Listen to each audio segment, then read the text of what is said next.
Что касается встречи Байден-Путин, темы разные, Украина и Беларусь. Да, вот. Ну хорошо, ну пусть поговорят о Беларуси. Вот мы с Путиным в пятницу будем Америку обсуждать.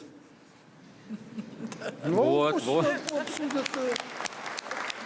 Он пусть обсудит Беларусь. Я не вижу здесь. Я только не знаю, о чем Байден, ну Путин-то в теме. Да. А что Байден будет говорить по Беларуси? Я за него переживаю в том плане, чтобы ему хоть карту дали, и он посмотрел, где эта Беларусь находится.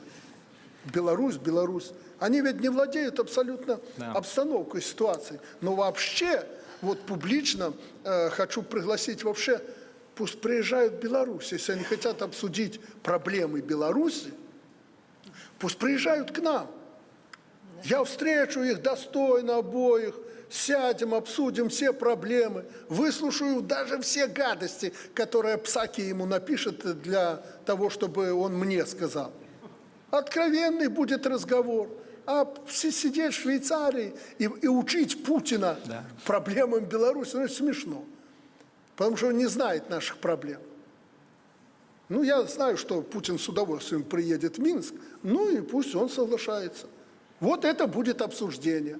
А это очередной раз дать сигнал, там чего-то придавить. Я даже знаю, что Путин ему скажет по Беларуси. Потому что я знаю, что он ему по телефону в разговоре говорил.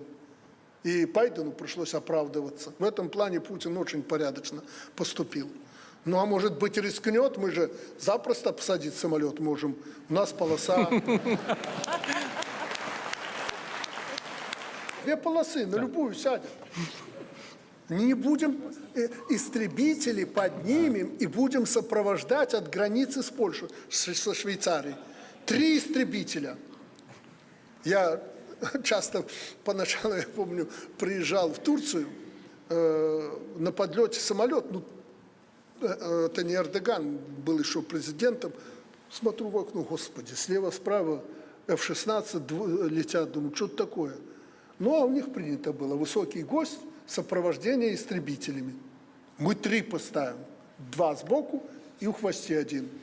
Для безопасности можем снизу подстраховать еще, потому что если с ПЗРК на посадке, то истребитель наш подведет, лайнер его прямо на взлетно-посадочную полосу.